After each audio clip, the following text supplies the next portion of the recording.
Okay, good evening mga kasama. Live tayo uli. So, naka-refresh na tayo ng tulog. Medyo maganda na ang postura natin. Kaya lang yun nga, hindi pa tayo nakakaligo mga kasama. Nakakayaman. Pero, dahil doon sa posting natin, regarding sa pag-timing ng tawag dito, sa pag-timing sa pointing, mas maganda i-live natin to mga kasama, no. Ituro na natin yung pag-calculate kung paano paano ako nagko-compute, no, para ma-timing ko yung, kung napansin nyo may pinost ako na tina-target kong droppings. Nag-print out ako sa inyo mga kasama ng chart ko, no, na tungkol sa droppings, yung 5 stage na binabasihan ko regarding droppings. So, yung mga na-late to, rewind nyo na lang para ma-update kayo from the start. So, may access kayo to rewind tong live. Papakita ko sa inyo yung pictures, no? Yung 5 stages of dropping ko, kung ano yung tina-target ko. And then, how to calculate it. Diba? Para nang sa ganon, mabigay ko sa inyo yung considerations ko, no? Regarding sa regarding sa pagta-timing ko during pointing, and then kung paano ko magpakain, and then lahat calculation to. Let's do math, no? Ika nga. So, alam ko maraming interested rito. And then may nagtatanong sa akin kanina, Sir JRB, yung way of pointing mo ba is adapted sa any kind of bloodline? Yes. Paulit-ulit ko na yung sinasabi yan sa ilang videos ko. Ano ho yan eh? Any kinds of bloodlines, no? Adaptive yung pag-timing na to. Yung, sa akin hindi ko kinoconsider yung kailangan empty guts, empty ganito, kailangan may konting laman. Hindi ho eh. Kasi sabi ko nga sa inyo, may malaking factor kung bakit kailangan natin sila na ganun yung stages nila na near empty, no? Hindi naman empty but near empty. Kasi nga may mga consideration, kasi pag may laman yung kanilang masyadong maraming laman yung kanilang anong tawag dito? Baticolon o yung kanilang colon, no? Yung isaw. Yun na lang sabihin natin kasi bawal eh. Sureball, pag tumama doon, talagang mahina talaga sa tagalan. So, pero pag napunteriya ka rin kasi sa sentro, kahit anong gawin mo, kahit anong tigas mo, no? Wala rin. Talagang bibigay. Ika nga na lugar. Pero kung sugat-sugat lang, baon-baon lang, at hindi naman nalulugar sa tinatawag na fatal area, ay makakaasa ka na long last yung ano mo, long last yung performance na aasahan mo sa kanila, no? So, ano yung explanation ko? Bakit ganun? Mga kasama, ang ating alaga, walang pinag-iwan yan sa boxer, no? Lumalaban sa entablado, pinagkaiba lang kasi sa atin, lumalaban up to end. But, makita mo yung makita mo yung tawag dito, way of conditions nila, mapanegro man yan, mapaputi man yan, mapapa-asyano man yan, di ba? Iisa. But magkakaiba lang sila ng atake. So, ganon din sa ating alaga. Whatever the bloodline it is. Kasi sabi ko nga sa akin mga kasama, no? I'm doing this for 2 decades, no? And then from 2 decades ko from industry for 20 years, no? Diyan na nga pumuti lahat ng dapat pumuti eh. Siguro naman hindi ko naman ma-achieve yung achievements ko na I handled multiple event award, no? Kung yan ay hindi ko na proof on pit. But proven siya eh. So let me share it to you, no? Hayaan nyo akong i-share ko sa inyo. Total, tinanong na rin sa akin kanina, hindi lang talaga ako makasagot-sagot eh. Ngayon, ituturo ko, let's do calculation by math. Kung ano yung tawag dito, considerations ko. So, po-posting ko tong live na to dito sa wall ko uli. And then, hindi ko to i-delete, never to be deleted. And then, I'm going to upload this one on my YouTube channel para kung gusto nyong balik-balikan, mababalik-balikan ninyo. If I were you, kung kayo ay talagang enthusiast for being pointer, no? Mag-take down kayo para hindi ho kayo na, tawag dito, hindi kayo na guguluhan. Okay? So, ituturo ko sa inyo yung mga considerations ko. And then, hopefully, sana, no, wala na yung paulit-ulit na sabi nga nagme-message pa direct. Huwag na ho kayo mag-message sa akin ng direkta. At kapag naitapik ho natin yan at gusto nyo lang parang student kayo na isusubo sa inyo, spoon filled sa inyo, hindi ko ho kayo sasagutin, hindi ko kayo re-replyan. Kasi nandiyan na lahat eh. You need to do is to repeat the videos, analyze, study. Pero kung gusto nyo spoon-filled ko po sa inyo, mahirap naman ho yun. Siguro, kailangan ho natin dyan, baka kailangan nyo i-hire ako as your instructor talaga, di ba? Parang ganun yung lumalabas eh. Wag nyo naman i-consider po yung, tawag dito, kunin yung full hours ko para sagutin lang po yung considerations nyo yun, na nandoon na sa topic natin. Kaya nga tinuturo natin, sir, via online, di ba? Libre ho ito, walang bayad. So, wag ho tamarin na magbalik-balik. Kasi panoorin nyo ng panoorin hanggang sa mag-gets nyo po. Hindi naman ari ho na pwede na anytime na itapik na natin, tatanungin nyo uli sa akin, same pa rin naman ang tanong, no? Ganun pa din, di ba? Wala ho tayong matatapos pag ganun. So, kung talagang totoong kayo sa sarili nyo na gusto nyong matuto, siguro naman self-initiative ang kailangan doon. Not spoon-filled lesson, di ba? Kasi nandiyan na lahat bibigay natin. Kagaya ngayon, babaybayin ko one by one per consideration and magbibigay ako ng sample kung paano ko nagka-calculate ng kailangan kong ibigay during the day of exam ng ating mga alaga. So, tingnan nyo tong chart na to. This is my 5 consideration level ng kanilang tawag dito, pakipatay na 5 consideration ng kanilang droppings. Okay? Yan. So, nakikita ba? So, ito yung buo na normal, no? Ito yung stage 1. So, ayan yung pag hinawakan mo, buo siya. Pag yung sinasabi nilang binabato sa pader dumikit, sabi nila nasa magandang estado yung lagay ng alaga mo, which is totoo naman. Tandaan niyo, ang maganda ang kondisyon, no? At maganda ang kanilang health. Pag ito, kinuha nyo, dinampot nyo sa palad ninyo, mararamdaman nyo yung moisture. Pero pag inamoy nyo to, walang amoy, that is a perfect, no? Perfect yung level ng kondisyon nila. Pero kapag dito pa lang, itong dropping pa lang na to, na normal dropping, ay pag amoy nyo babantot, ay it have something wrong, no? So, yan, binibigyan ko na kayo ng tip. Then, this is yung pangalawa. Yung medyo may yellowish na siya na may halong green, na medyo buo na basa. So, ito yung may normal to secal na.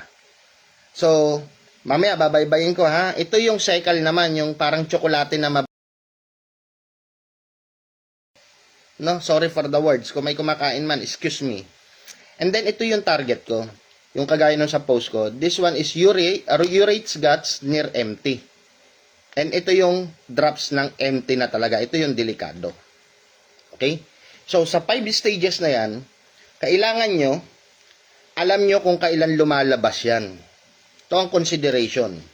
Per dropping, may 2 hours yan na pagitan para lumabas yan.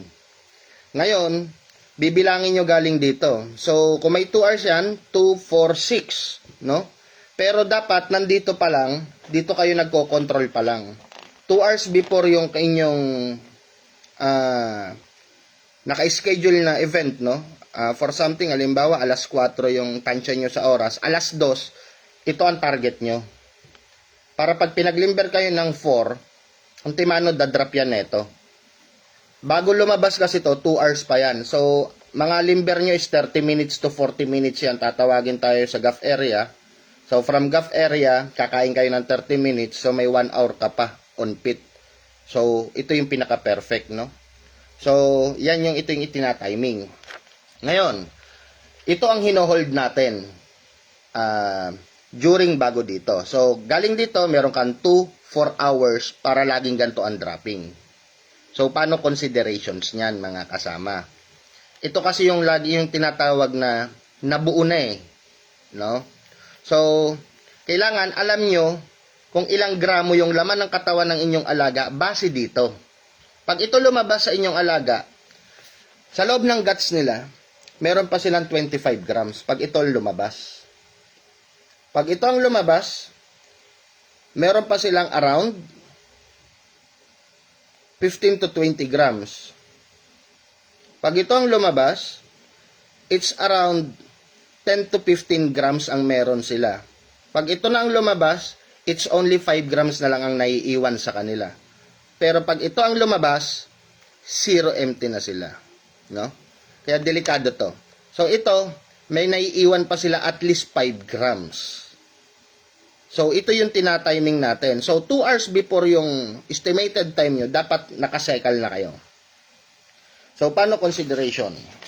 Sabi ko nga sa inyo, ito ang hinohold natin, di ba? Yung normal. So, paano natin ma-hold yan? Let's do the math system. Dumating ako ng pit ng, kumbaga, ng ating area of exam sa pit ng 6 a.m. in the morning. Pinagpahinga ko yung alaga ko ng 1 hour kasi bagong dating. And then, 7 a.m., nagsimula ako mag-drop. So, yung nakita niya naman live ko na pinost ko sa inyo, may nakadikit ako sa pader. That is my graph ko ho yun. Kasi hindi, sa dami ho niyan, hindi natin kabisado kung ano yung mga binibigay natin. Always nagte-take note ako, nagte-take lag ako para hindi ako magkamali o wala akong malimutan. So, that is my number 1 reminders. So, at 7 a.m., may hawak na akong programa. No? Nakakuha na. As in, nakakuha na. Nakita ko yung So, may consideration kung how many hours depende sa area ninyo. Like, alimbawa doon sa ang considerations ko doon is 14 to 15 hours. So, ganun kabilis doon. So, bumilis man siya ng bahagya, bumagal man siya ng bahagya, papasok ka doon sa estimated time mo. No? Maliit ka lang, konti lang, mga 15 to 30 minutes. Umadvance ka man, mga 30 minutes ka lang ma-advance. So, ganun yung pag-take note ko. So, meron kaming, if I'm not wrong, that one is, ito sample sabihin na natin maaga ang schedule kagaya no, na 12 noon. Okay? As in 12 noon. No? And then, syempre, ang binabawas namin, malaki mga kasama, no? 80 to 100 ang bawasan namin. So, I will make it sure, ito yung take consideration ko, alam natin na kapag dyan, maaga tayo, ang carbo loading namin, inaagahan. So, nagka-carbo load kami ng 11 p.m. para may time to dissolve. So, yun na yun. 11 p.m. So, we are giving around 20 to 25 grams, 15 to 25 grams, depende sa salat at hipo namin sa alaga. O yung tawag dito, yung kanilang moisture level. So, kayo magde-decide nun, mga kasama. So, gaano ba ka-importante ang carbo? Carbo loading, ito kasi magiging fuel na ng katawan nila for the whole day of the event. Kaya nga, kailangan high carb system ang intake natin sa kanila. Kasi yung carb, yan ay nakukonvert into glucose, glucose convertible to energy. So, energy, nako-convert nila yan into power. Ganong ka-importante ang carbo loading. Huwag na huwag niyong kakalimutan yan. Balik tayo sa main topic. So, alas 12, na-compute namin, alas 12. Ang tinatarget ko, cycle at 10 a.m. Kasi -2. Kailangan nakacycle ako. So, syempre, bago ako magpakain, kailangan kukunin ko muna yung droppings nila. So, halimbawa, nag-drop na ng 7 a.m. yung alas 12. Eh, ang dropping niya, ganito. So, sabi ko, ilang grams pa ang meron sila nito sa loob nila? 'Di ba? Na nadi-dissolve. Ito ay naglalaro ng 15 to 20 grams. So, doon ka lagi sa maximum, 20. So, may 20 grams pa siya sa loob. Consideration plus yun. Okay? Ibig sabihin, plus mo yun sa calculation mo kagad. O, kung may calculator ka, plus mo na kagad yun, 20. And then, tinimbang natin sila. Halimbawa, ang catch weight ko is 1950. Catch weight. Ibig sabihin, good weight ko yon. Tumimbang ang alaga ko, for example, ng 1970. I have 20 grams excess. No. 20 grams excess. So, alas 12. Kailangan ko magsekal. So, kung may 20 grams siya, after 2 hours, lalabas ang sekal. So, ang sekal is composition to ng 10 to 15 grams. Pero usually 10 grams lang kapag sekal na. So, doon tayo sa 10 grams kasi yun ang consideration sa sekal. So, kung may 10 grams siya, kailangan at 10 a.m., plus 10 na lang yung alaga ko dapat. For halimbawa, 1950 ang timbang ng alaga ko, dapat 10 a.m., makompute ko siya na ang timbang niya ay 1960 na lang. Tama? O, tinimbang ko siya ng 7 after the dropping niya, meron pa siyang 1970. So, 7, 8, 9, idadrop ko siya uli. So, lalabas yung cycle na maaga ng 1 hour. Diba? So, ano ang kailangan kong gawin? Sir JRB, anong kailangan kong gawin? Pakakainin ko ba siya? O hindi na? Kasi mabibitin ako eh. Ang consideration is 2 grams per hour ang kayang i-dissolve ng ating alaga, no? Para mapunta sa guts. Okay? So, of course, mabibitin ako ng 5 grams eh. Sa considerations ko. So, anong gagawin ko? Pipitik ako. Sir, kailangan ba ibigay natin yung pagpitik natin sa kanila ng antimano 4 grams agad? Or 2 grams agad kasi bitin ako ng 1 oras? Pwede. Why not? Kasi in our calculation, pag yan ipinadrop ko siya ng 9, maaari siya mag-drop up to 10 grams. No? 10 grams ang pwede niyang i-drop. So, sa 9, lalabas yung cycle. So, may 10 grams na lang siya nun. Pagdating ng 11, pag pinadrop ko siya, yun na yung target kong urates. Dito na ako mapupunta. Eh, alas 12 pa ang alas 12 pa ang estimated ko. Bitin ako ng 1 oras. Di ba? So, kung bitin ako ng 1 oras, sa timing ko, pwede ko siyang bigyan ng 2 grams. Pero, may considerations ulit. Kasi, pag pinakain ko siya ng 2 grams, maaaring mag-hold gut siya. Solid intake yun eh. Ano ang kailangan mong gawin? Diyan pumapasok yung analyzation mo kung anong supplement ang kailangan mo on the day of pointing na gagamitin sa kanya. Of course, ganito ang gagawin. Bibigay ako ng 2 grams, no waters, anong feeding? 50% corn, 50% pellets. So, during the day ng event, ang ginagamit ko always is power pellet and then corn na binabad ng 24 hours in water bago din rain para easy to dissolve siya. No? And then, 50-50. So, 1 grams corn, 1 grams pellet papakain ko. To avoid yung maaaring mangyaring technicalities na mag-hold, I will give 5 to 7 drops of my pink serum. That is anti-hold. Kasi yun yung magpapabilis sa guts para tunawin niya yun. So, kapag na-dissolve niya yun, at 9 a.m., pag pinadrop ko yun, maaaring ganito lang ang magiging drop nun. Or basa na ganito. Mas malapot. Yung malapit na talaga dito. So, may pagitan pa kasi yan. Minsan, nagbaybitaw yan ng pagitan na medyo malabnaw na malapot na medyo na may amoy-amoy na ng konti. So maaring mag-drop siya ng ganon. Or hindi siya mag-drop ng tawag dito ng ganon, bagkus magda-drop siya ng ganito, but after an hour, idadrop uli siya ng 10 a.m. kasi yun yung final dropping niya, maaring bumato siya neto. Kailangan mong i-drop siya ng 2 hours before talaga. Kahit 1 oras pa lang ang pagitan.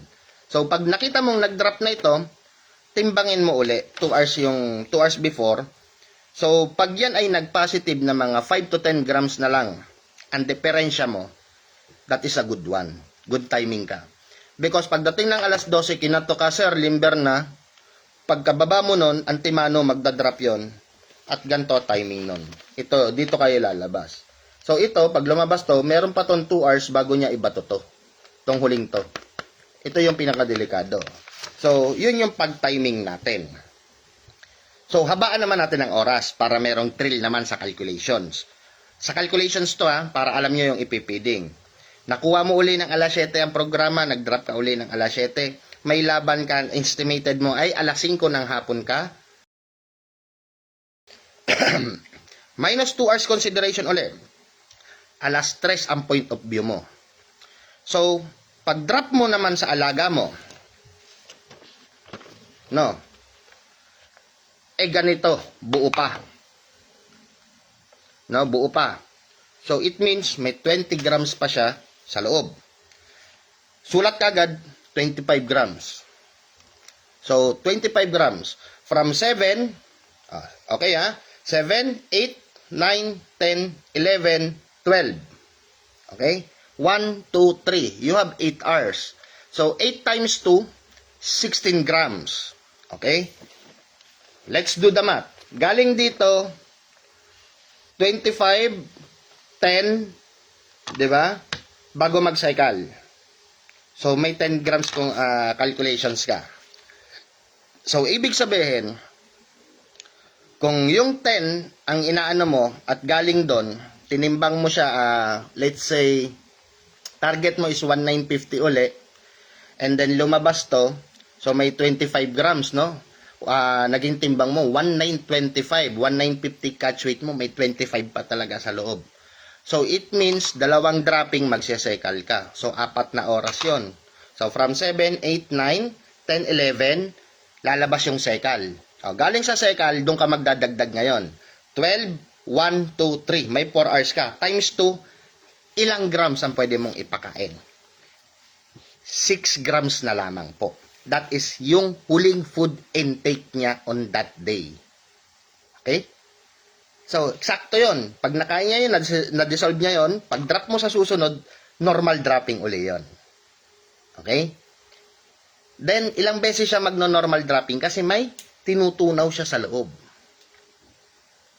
Ngayon, since na hindi ako nagbibigay nga ng water on the day of fight o yung ating day of event, ang binibigay ko pong panuporta pag ako nagpakain, situate na ayoko mag-hold, nagbibigay ako ng pink serum. Okay?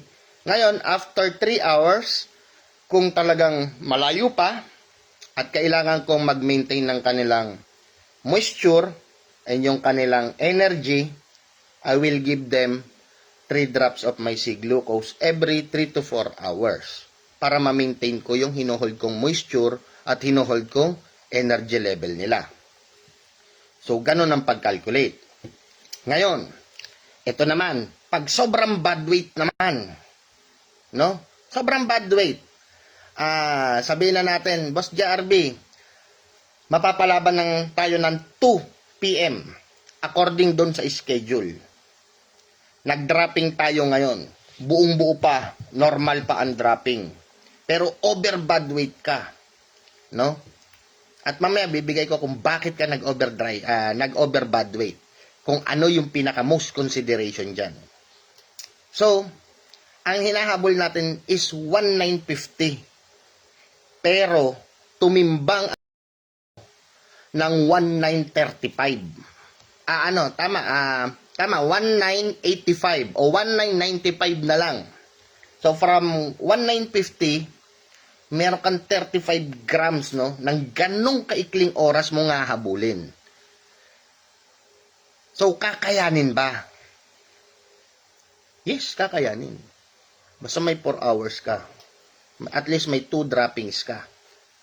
Ngayon, bakit nag-exceed ka ngayon? Malalaman mo kasing nag-exceed ka eh. Kasi kung 1950 ka at tama naman yung pagtimbang mo sa inyo at tumimbang kayo ng excess kasi ito ang drop niya eh. Supposed to be kung ang target mo is 1950, dapat ang maximum na kanyang weight after na i-drop niya to is 1975. No? So hanggang doon ka lang, sumobra. Sumobra ka ng 20 grams pa.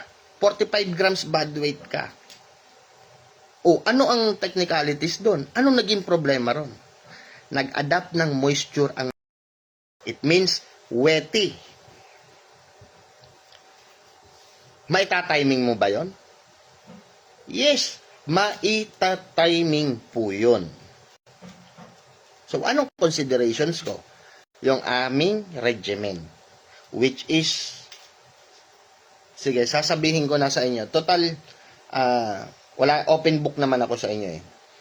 Ang pinaka-magic formula ko on the pointing day, hindi ho ako nawawalan ng Quaker Oats. No? Hindi ako nawawalan ng Quaker Oats. So, Quaker Oats is my main key para habulin ko ang bad weights ko. So, kung meron ako nun at 20 grams ako, ilang gramo ang binibigay kong Quaker Oats sa kanila? Instead na mag-feeding ako. So, Quaker Oats ang gagamitin ko. Dahil may purpose po yon. Hahatak tayo na hindi nagkakaroon ng, tawag dito, hindi nagkakaroon ng, what you call this one? Compromise. Yung kanilang condition. Bakit? Sasagutin ko yan. So, mamaya, no, sunod-sunod rin natin. Kung ganon ang considerations ko at sobra-sobra ko, kaya kong hatakin ng mabilisan na yan. Kasi because of excess moisture. So, ang 2 grams ng oats, pag binigay mo sa alaga mo, instantly after 2 to 3 hours, kaya niyang humatak ng 15 to 20 grams. So, kung hahatak ako ng mas malaki pa sa 20 grams, sisigurado ko mga 3 to 4 grams ng Quaker Oats. Marami na po yun eh.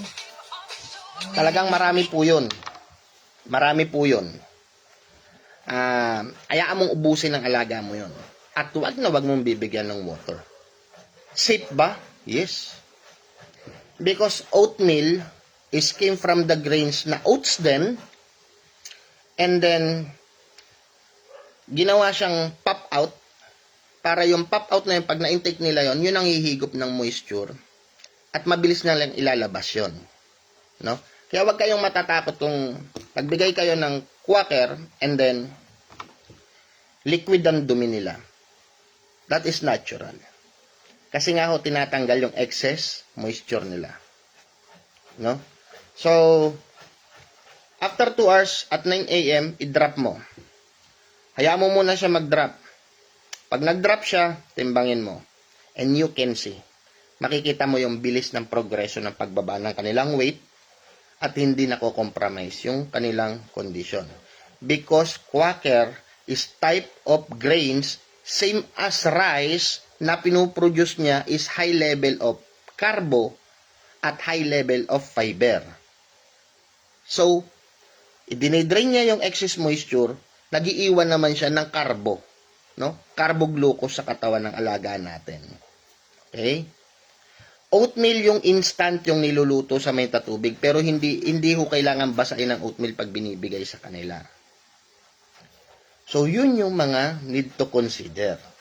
So, marunong kayo mag-calculate ng timing, kung paano ita-timing dito sa pagkuha ng oras para doon sa timing natin doon sa near empty guts, o which is yung urates, no, na near empty guts. Ito yung target.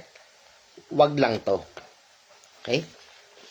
So, nasusundan ba mga kasama? So, yun yung mga most consideration. Ngayon, syempre, magtataas na naman ng kilay. Sir, ini-endorso nyo lang yung produkto nyo eh. Hindi ko ho ini-endorso. Sinasample ko po yung gamit ko. Yun po kasi ang gamit ko eh. Ngayon, kung ayaw nyo naman po doon sa ini-endorso ko, pakinggan nyo lang. Ngayon, dahil sinabi ko kung ano yung purpose ng aking mga serum, siguro naman pwede nyong isipin, ay maghahanap ako ng same product na may same effect. Hindi ko naman pinipilit, di ko malayo kayo sa akin, ba't ko ipipilit, di ba?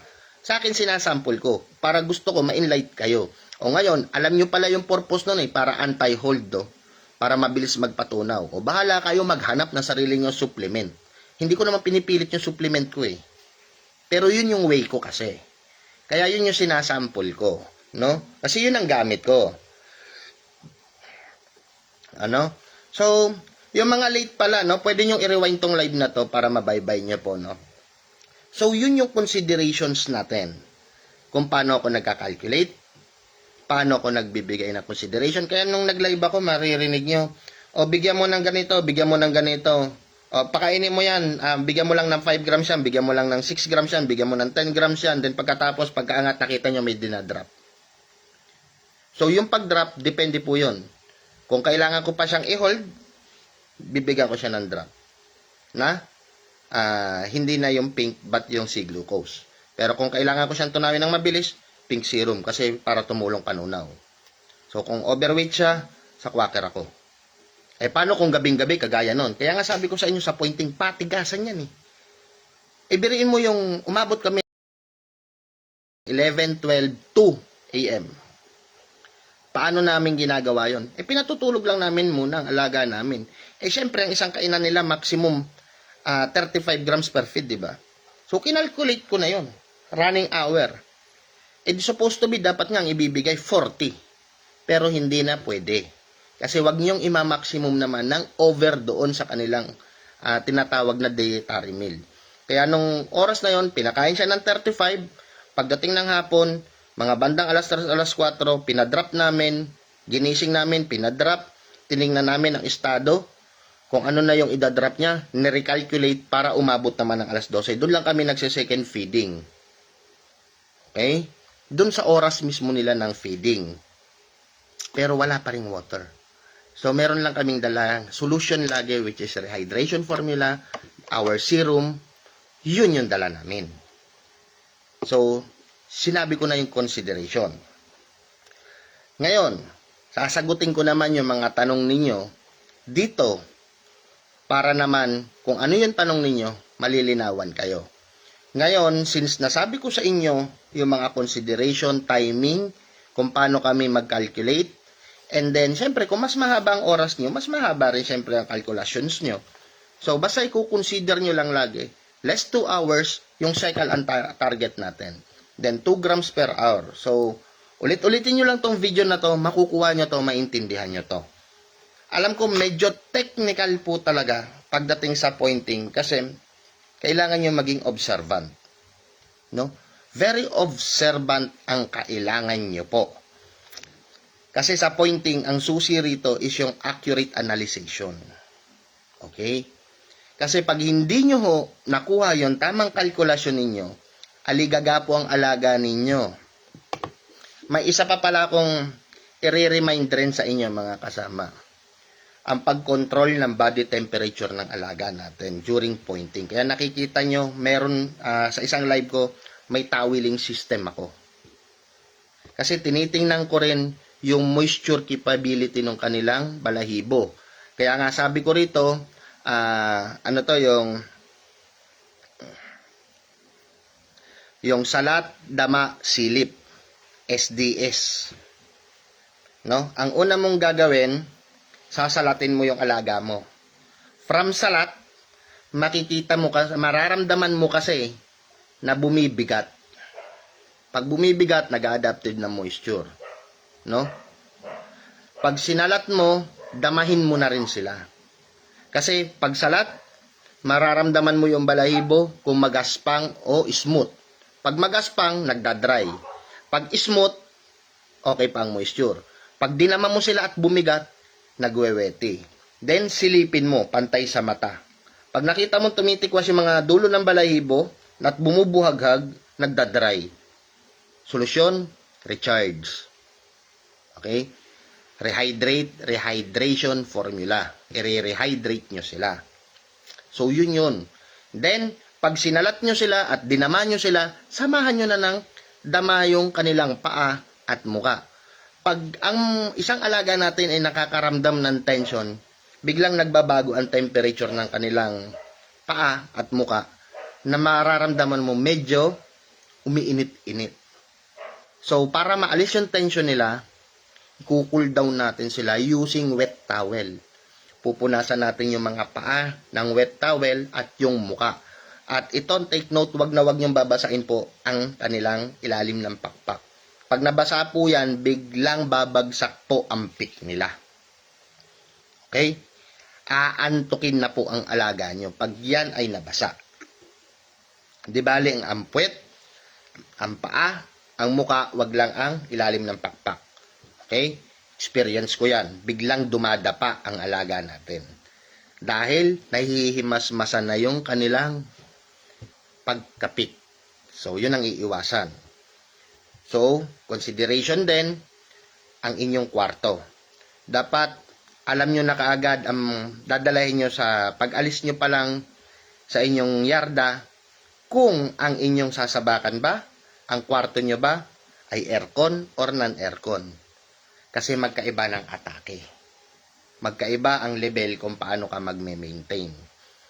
Kung yung klima ba doon sobrang init, magdadala ka kailangan syempre ng pampacool down sa kanila.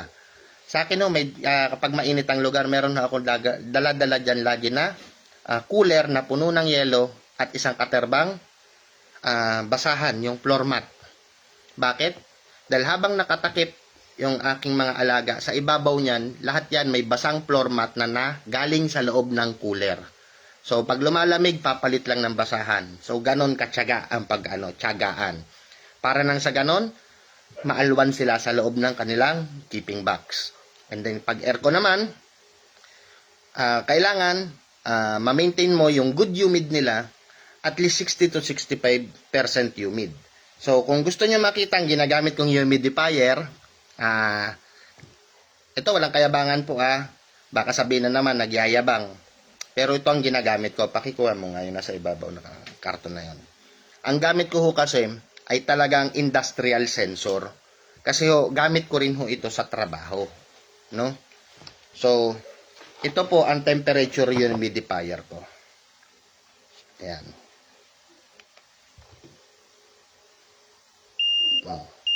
Kita nyo, ang taas ng humid ko rito, nag-a-alarm. Kasi nakaset na to sa 65 humid. So, ang humid reading ko rito ay 87.5. So, dito, sobrang init to ng loob na to.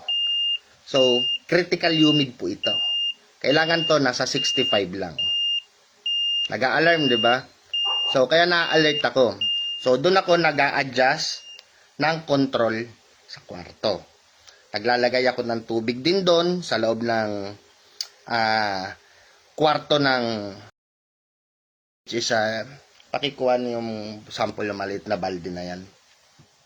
Yan. Ito yung ginagamit ko naman na planggana. Tiklop ko lang saglit kasi ginamit ko ito nakaraan para makita nyo yung size. Ito, bukod ang gawain nito, bukod ito na yung tubig ko sa loob, ito na rin yung sausawan ko ng towel, no? Ito siya mga kasama, kaliit lang, cute. So, eksakto na to. So, yan. So, naka-open lang yan doon, yan, naka-open na ganon, napuno ng tubig. Para yung kwarto natin sa aircon, no? Hindi yung moisture ng alaga natin ang hihigupin, kundi yung tubig na yan.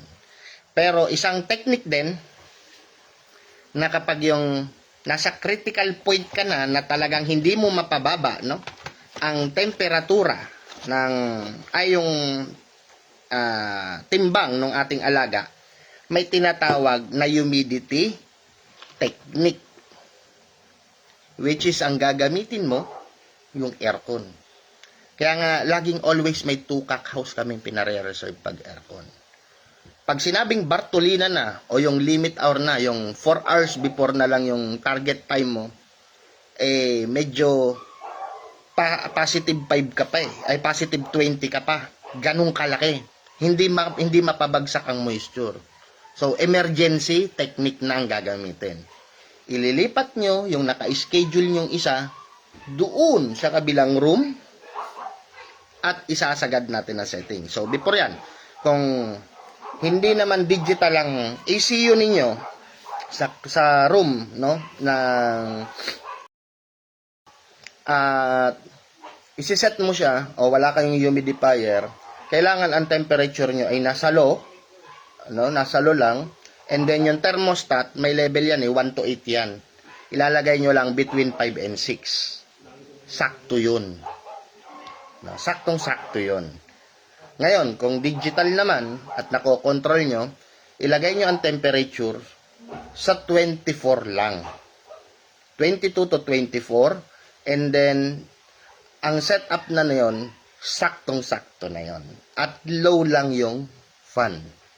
So, sakto na yon. Ngayon, balik tayo doon. Paano namin i-set up, sir, to? Ito, babantayan nyo ho ito. Every 30 minutes, check-in nyo ho siya. Kasi ganun kabilis po. Kailangan yung isang room, pag ganon ipine-prepare na yon, tinotodo na yon sa 16 ang temperature. O 18 sa iba, hanggang 18 lang. Yung iba hanggang 16. Basta sagad nyo, pababa. And then, ang blower, kailangan nasa medium to high na. Lalakasan nyo na. Then, scratch pen nyo, ilimber nyo siya doon, patayan nyo lang ng ilaw, doon lang siya. After 30 minutes, balikan nyo, timbangin ninyo. Timbangin nyo ng timbangin at huwag nyo hayaan at pababayaan. Dahil uubusin niya ang moisture ng inyong alaga, ng ECU. Sigurado pag napabayaan nyo, magdadry, mag-off. Kaya alalayan nyo. Isang way of technique. Okay? The moisture technique using ECU. Okay? Pero napakadelikado nun, mga kasama. Pag nagkamali ka ron, may tembuang talaga o may off talaga ang alaga natin. Kaya medyo aalalayan. Okay? So, yung iba, hindi ko na muna ituturo kasi medyo napaka-technical at napaka-delikado. Sabi ko nga, in due time, experience will teach you everything.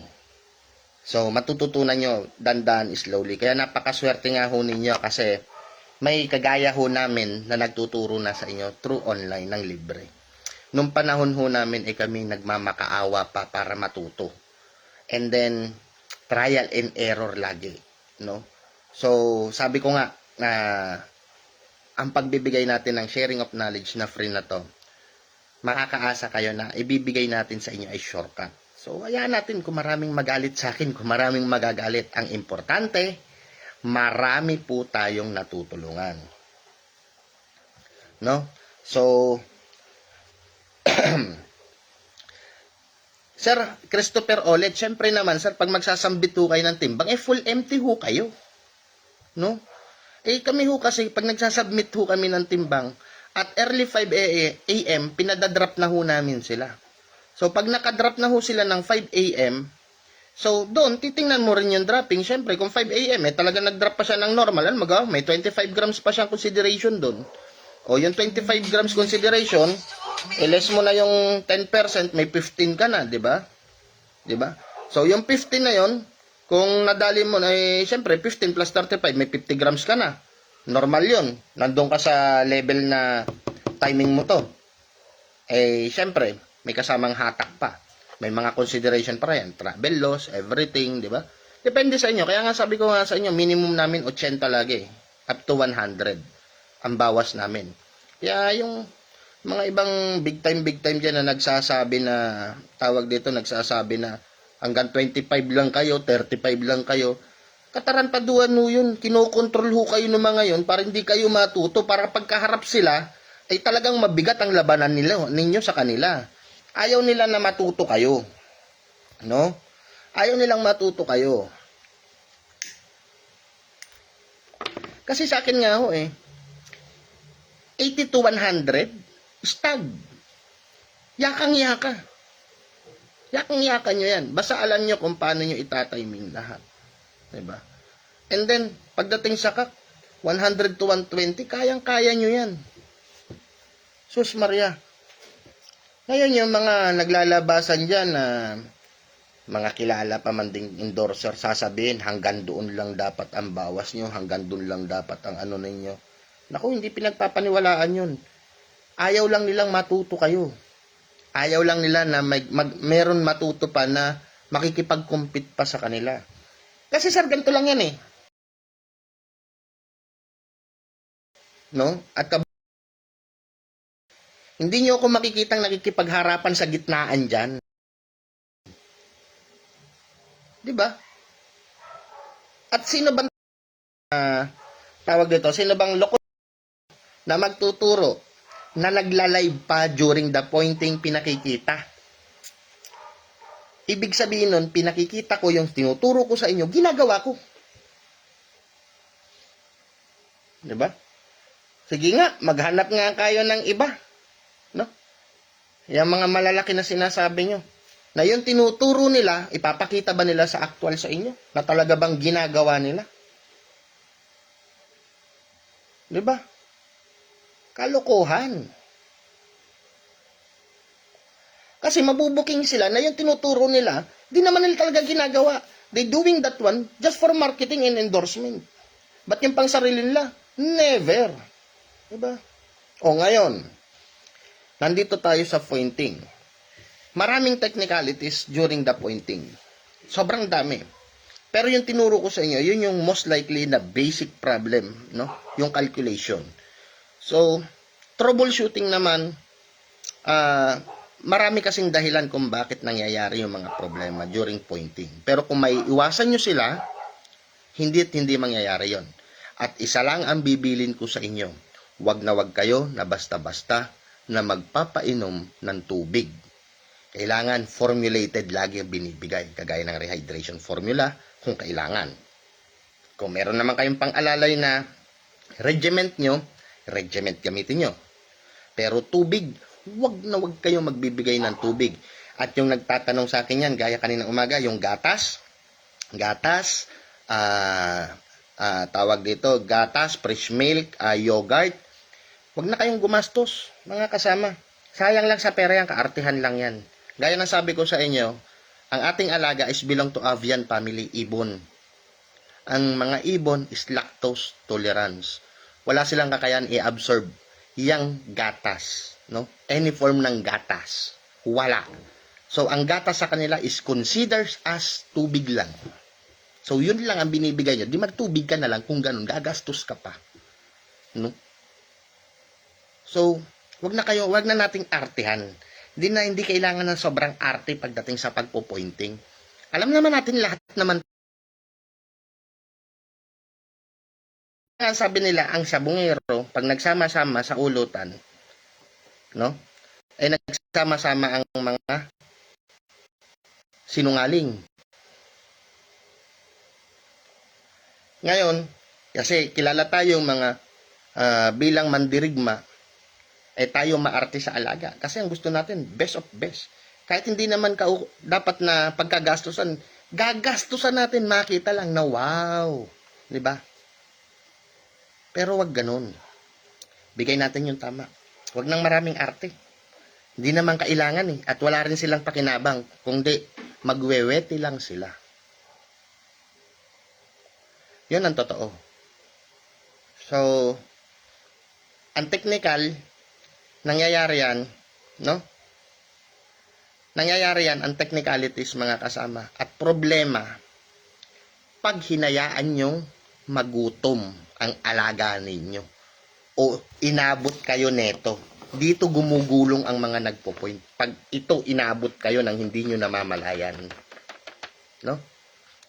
Pangalawa, hindi nyo na-control yung body heat temperature ng alaga nyo because of supplement na gamit ninyo. Gugulong talaga kayo sa problema. Okay? So, yun yung mga nagkakaroon ng error of technicalities. At yung kayo mismo ang nagbibigay ng full stress sa alaga nyo. Okay? Ay, paano mo ba nabibigyan ng full stress ang alaga ninyo? mayat-mayat, ibababa nyo, papakita kayo ng picker. Sige, picker, buhayin nyo ng buhayin ng dugo. Di syempre sila manggigigil, galaw ng galaw, hindi mapakali. Hanggang sa naubos na yung nakareserba dapat nila, kailangan nila, doon sa ibabaw ng entablado. Kayo rin na may gawa. Kaya nga, di ba sa akin, number 1 rules ko,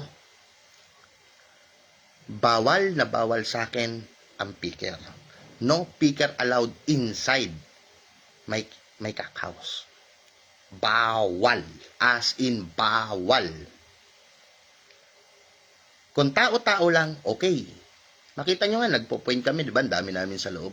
Pero ang alaga namin, cool, kampante. Kasi wala silang nakikitang threat. Pero nakakarinig sila. So, dahil gising na gising sila at nakakarinig, nagiging observant lang sila. Pero subukan mo, no?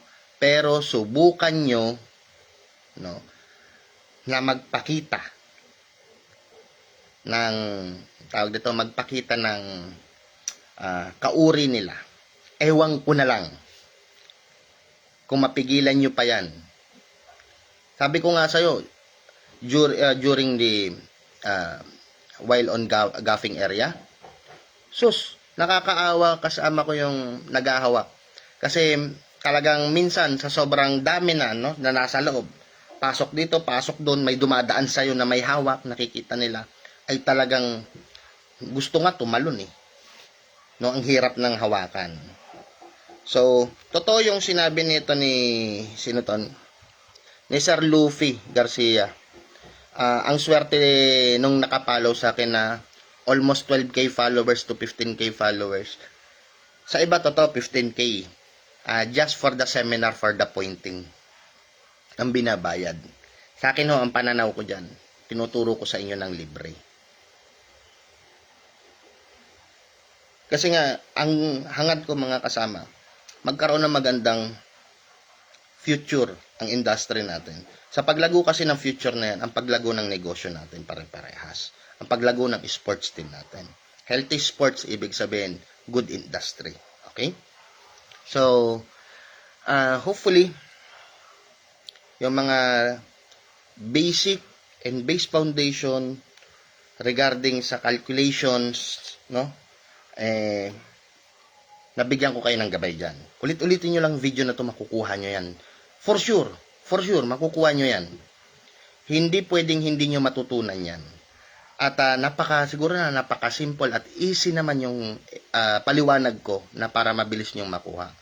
Sa technicalities, hayaan nyo na maramdaman, na maranasan ninyo kung ano yung mga magiging experience nyo, na magiging problema nyo during pointing time.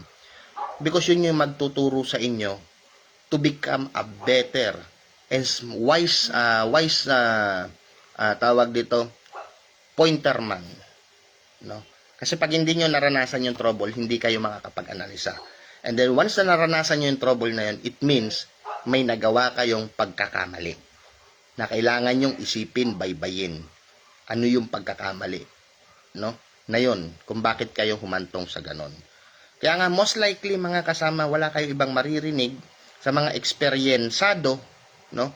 Sa mga eksperyensado na mga sumasabak, mas gusto namin late fight nga. Kasi ika nga namin, patigasan na lang sa point kung paano mo pakikilusin. Imagine may last fight. Yung binitawang ko, that one is umaga na, no? Madaling araw na. Pero still, yung point niya, na i-hold natin ng ganon. Na which is sa iba, problemado na pag tumagal ng ganon kasi tulog na talaga yung kanilang alaga. So, paano yung ginagawa nun? Gaya na sabi ko sa inyo, i-hold nyo lang yung pick nila, iwasan nyo lang na magutuman sila, at every time, kailangan aktibo sila. Ito yung meron sila. Kasi kapag ganito ang mga dropping sila, yung 4 na degree na yan, it means gumagalaw yung kanilang internal organ. Nagpa-function pa. So, aktibo pa. Ibig sabihin, may trabaho pa eh. Pero pag lumabas na yung pinaka-final at wala nang tinatrabaho yung kanilang full organ, no? Kumalma na yung kanilang guts, no? Ay sure ball, Yun yung hudyat ng kanilang katawan para magpahinga. At after nun, Diyos ko po, napakahirap ng i-regain yung consciousness nila at yung kanilang peak. Kaya wag nyo nga hayaan yun. Kaya nga every time magpitik tayo kung kinakailangan para mag-function lang yung kanilang internal organs. So yun yung purpose nun mga kasama.